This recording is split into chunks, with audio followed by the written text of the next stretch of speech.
रायगडाला जेव्हा जाग येते या नाटकाचा शुभारंभाचा पहिला प्रयोग प्रत्यक्ष स्वराज्याची राजधानी म्हणजेच रायगडावर होतोय आणि या नाटकाचे कलाकार म्हणजेच अनिता दाते आज आपल्यासोबत आहेत. त्यांच्या भूमिकेबद्दल आपण जाणून घेऊयात.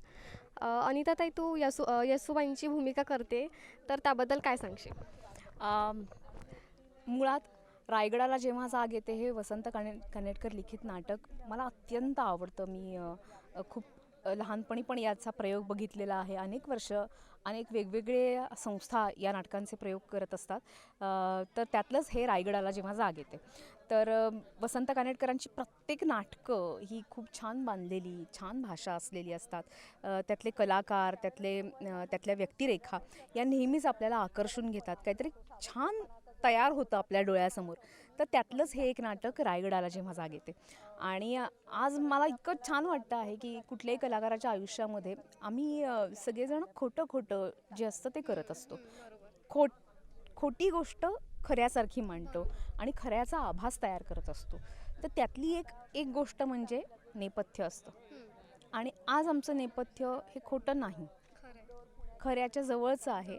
या भिंती रायगडाच्या आहेत आणि फार छान वाटतं आहे की प्रत्यक्ष रायगडाला जेव्हा जाग येतेचा प्रयोग होतोय. अत्यंत थ्रिलिंग एक्सपिरियन्स आहे हा. कारण या वास्तूत एखादी घटना घडलेली आहे.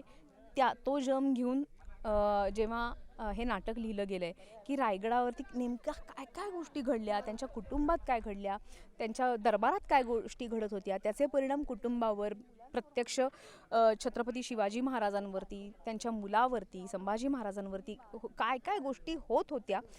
म्हटलं तर हे एक प्रकारचं कौटुंबिक नाटक आहे. तरीही त्याच्यात राजकारण आलेलं आहे. त्याच्यात छत्रपती शिवाजी महाराजांची एक वेगळ्या पद्धतीची वडिलांची भूमिका याच्यामध्ये आलेली आहे. तर वडील पुत्रामधलं जे नातं नातं असतं ते आहे. कशा प्रकारे त्यावेळेस त्यांनी एक्झॅक्टली. तर संभाजी महाराजांचं असणं, संभाजी महाराजांचं घडणं, त्या पिता आणि पुत्र यांच्यामध्ये अनेक गोष्टी ज्या घडत होत्या लहानपणापासून, त्या संदर्भातलं हे जे नाटक आहे अत्यंत अप्रतिम नाटक आहे. तर हे प्रत्यक्ष साकारायला मिळतं असं आम्हाला इथे ही जी संधी मिळते वारसा दिनाच्या निमित्ताने ती खूप छान आहे.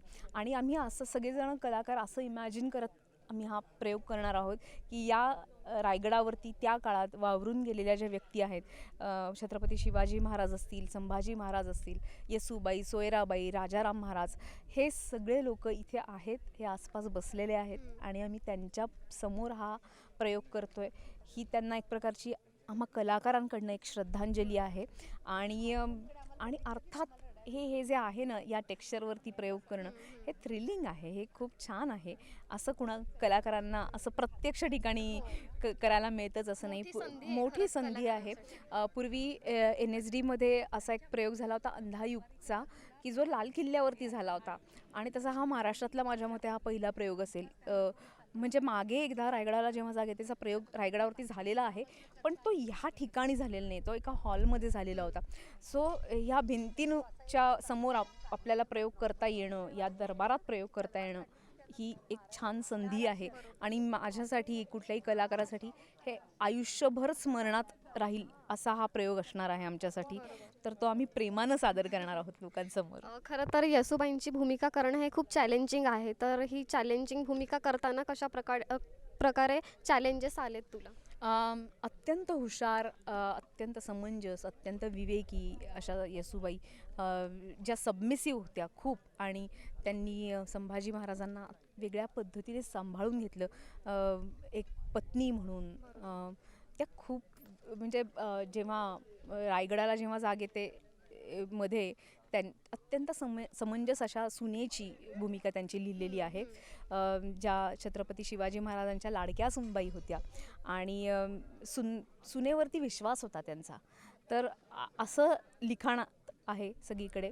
आणि अर्थातच आपण इमॅजिन करू शकतो त्या काळच्या ज्या बायका होत्या, म्हणजे आता अगदी ताराराणी तुम्ही सिरियलमध्ये पाहता की यांना राजकारण कळत होतं. या लढवय्यासुद्धा होत्या, त्या केवळ घरात चूलमूल बघणाऱ्या नव्हत्या. म्हणजे हे त्या काळातही होतं की त्यांना समज होती अनेक गोष्टींची, अनेक व्यवहारांची.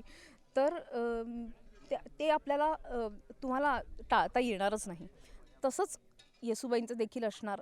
तर मी माझ्या पात्राचा अभ्यास करत असताना ही गोष्ट नेमकी ध्यानात ठेवून हे पात्र साकारण्याचा प्रयत्न करणार आहे. बघूया आता आज संध्याकाळी लोकांचा रिस्पॉन्स काय आहे. जेव्हा तुझ्याकडे ही भूमिका साकारायची म्हणून तुला जेव्हा अशी ऑफर आली तेव्हा तुझी रिॲक्शन त्यावेळेच्या भावना तुझ्या काय होत्या? मला सांगण्यात आलं की माझ्यासमोर पहिलं गाजर हे धरण्यात आलं की रायगडावरती प्रयोग करायचा आहे. तर तेच मी आधी जे सांगितलं की कुठल्याही कलाकाराला ही गोष्ट अत्यंत आवडणारी आहे आणि हे कोणालाही हे सुख नाही मिळत सहजासहजी. तर त्यामुळे ते मला दुसऱ्याला मिळू द्यायचं नव्हतं आणि मला ते घ्यायचं होतं, म्हणून मी लगेच हो म्हटलं हा प्रयोग करण्यासाठी. आणि फार छान नाटक आहे सगळ्यात महत्त्वाची गोष्ट म्हणजे, आणि ते त्या ताकदीनं करणारी माणसं आसपास आहेत, म्हणून असं वाटलं की आपण याचा भाग झालंच पाहिजे. बरोबर.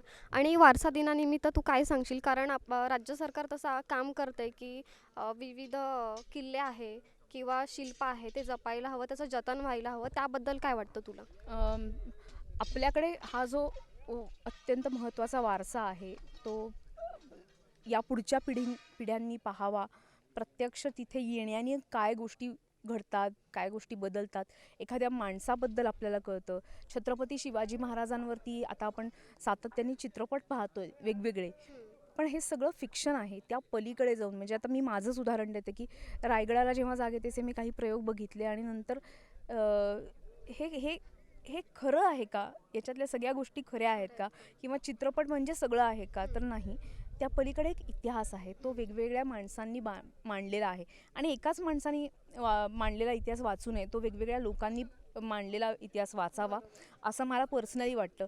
तर इथे आल्यानं आपल्याला आपण असं म्हणू शकतो इतिहास केवळ सांगायचा किंवा ऐकायचा नसून तो अनुभवायला लागतो. त्यामुळेच आज आपण इथे आहोत तो इतिहास अनुभवण्यासाठी.